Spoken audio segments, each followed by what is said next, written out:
কলকাতা আন্তর্জাতিক বইমেলা শুরু হয়ে গেছে ইতিমধ্যেই। মানুষের ভিড় নতুন নতুন বই কিনতে। তবে শুধুমাত্র কি নতুন বই তারা পেতে চলেছেন? কারণ এবার বইমেলার একটি স্টলে দেখা যাচ্ছে যে ভারতের সশস্ত্র বিপ্লবী আন্দোলনের সময় যে সমস্ত বিপ্লবীদের জন্য অ্যারেস্ট ওয়ারেন্ট বেরিয়েছিল, সেই সমস্ত অ্যারেস্ট ওয়ারেন্টের প্রতিলিপি পাওয়া যাচ্ছে। সেই সাথে পাওয়া যাচ্ছে বই। আসুন সেগুলোই দেখে নেব।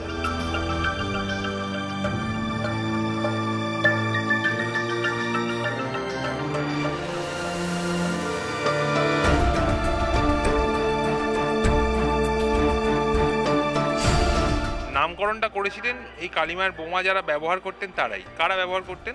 স্বাধীনতা সংগ্রামের সময় সশস্ত্র বিপ্লবী আন্দোলন যারা করে গিয়েছিলেন তারাই এই কালিমায়ের বোমার নামকরণ করেছেন।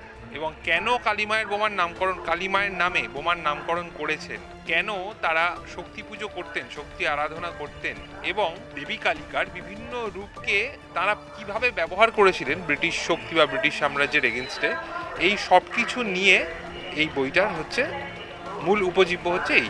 এখন একটা নতুন ট্রেন্ড হয়েছে যে বহু মানুষ পিডিএফে বইটা পড়ে নেন। এবার পিডিএফকে আমি আটকে দেবো বলে তো আটকে দেওয়া যায় না।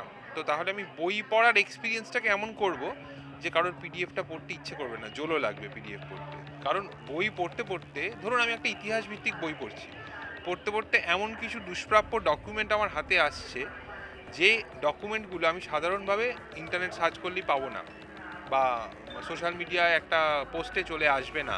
খুব রেয়ার কিছু ডকুমেন্ট, সেগুলো আমার হাতে চলে আসছে বইটা পড়তে পড়তে। আবার বইয়ের মাধ্যমে, বইয়ের ভেতর হয়তো একটা কিউআর কোড আছে, তার মাধ্যমে আমি আরও কোনো ফাইলস পড়তে পারছি, যেগুলো হয়তো স্বাভাবিকভাবে আমি কখনো উল্টে দেখার কথা ভাবিনি, বা সেই ফাইলগুলো এক্সিস্ট করছে, সরকারি ফাইল, সেগুলো আমি জানতাম না।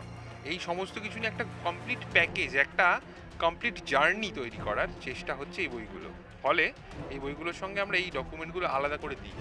কালিমায়ের বোমার সঙ্গে পাওয়া যাবে যেটা, সেটা হচ্ছে যে মুজফ্ফরপুর বোমার মামলায় ক্ষুদিরাম বসুর নামে একটা হুলিয়া জারি হয়েছিল, ক্ষুদিরাম বসু এবং প্রফুল্ল চাকি। যদিও পুলিশ তখন তাদের নাম জানতো না, তাদের ডেসক্রিপশন দিয়ে হুলিয়া জারি হয়েছিল, সেটা পাওয়া যাবে। তার যে প্রতিলিপি সেটা পাওয়া যাবে। একই সঙ্গে আরেকটা নোটিশ হয়েছিল দিল্লি বম কেসে, যখন রাসবিহারী বসুর মাথার দাম ধরা হয়েছিল 1,00,000 টাকা, আজ থেকে 100 বছরেরও বেশি আগে। সেই নোটিশের প্রতিলিপি পাওয়া যাবে। একই সঙ্গে অরবিন্দ ঘোষ, যিনি পরবর্তীকালে ঋষি অরবিন্দ নামে বেশি বিখ্যাত হয়েছিলেন, সেই অরবিন্দ ঘোষ যখন সশস্ত্র স্বাধীনতা সংগ্রাম করছেন, সেই সময় তিনি যখন অ্যারেস্টেড হন আলিপুর বম কেসে, তখন আলিপুর সেন্ট্রাল জেলে যখন তাকে নিয়ে যাওয়া হয়, সেই সময় নিয়ে যাওয়ার সময় তার অ্যারেস্ট ওয়ারেন্ট, এবং তখন ভেতরে তার পলিগ্রাফ টেস্ট হয়। ওটাই ভারতের বুকে প্রথম ডকুমেন্টেড লাইট ডিটেকশন টেস্ট, তার আগে হয়নি। এবং সেই সময় তার জন্য একটা বিশেষ পরিচয়পত্র তৈরি হয়, সেই পরিচয়পত্রের প্রতিলিপিও পাওয়া যাবে।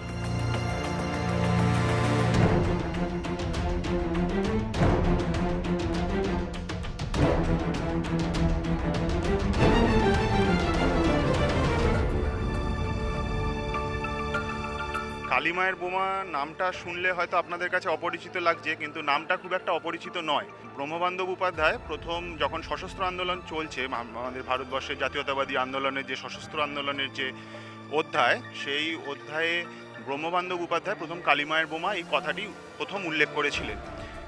তার আগে পর্যন্ত মানে বম শব্দটার প্রচলিত থাকলেও তার ঠিক সঠিক প্রতিশব্দ যে বাংলায় বোমা হতে পারে সেটি ছিল না।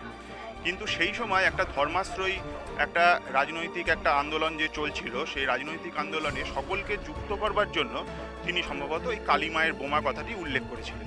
সেটিই যেহেতু বইয়ের মুখ্য বিষয়বস্তু, সেজন্য বইয়ের নামকরণ সেটিই করা হয়েছে।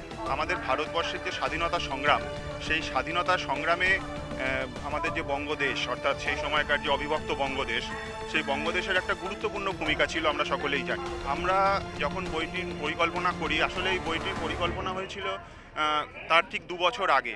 অর্থাৎ তার একটি আরেকটি বই ছিল বাংলার তন্ত্র এবং কলকাতার বিপ্লব। তো সেখানেও আমরা সেই সময়কার বেশ কিছু প্রতিলিপি দিয়েছিলাম, যেমন তারা খ্যাপার লেখা নেতাজিকে একটি চিঠি, যেটাকে সম্পূর্ণভাবে ডিকোড করা সম্ভব হয়নি, সেই চিঠিটি আমরা দিয়েছিলাম সঙ্গে।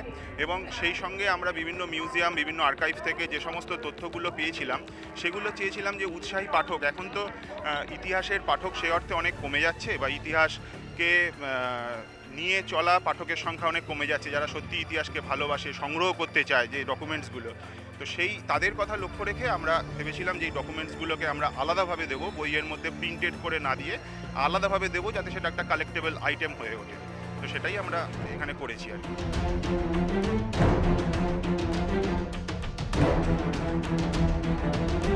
বইয়ের পাশাপাশি মানুষকে তুলে দেওয়া হচ্ছে বেশ কিছু প্রতিলিপি। তবে কেন? কারণ তারা জানাচ্ছেন এখন মানুষের বই পড়ার থেকে আগ্রহ বেশি যাচ্ছে পিডিএফের দিকে, এবং সেই পিডিএফের থেকে যাতে বইয়ের দিকে মানুষের আকর্ষণটা একটু বেশি যায়, সেই কারণেই তাদের এই ধরনের ভাবনা। ক্যামেরায় অশোকের সাথে অর্ঘজিতের রিপোর্ট, এস নিউজ।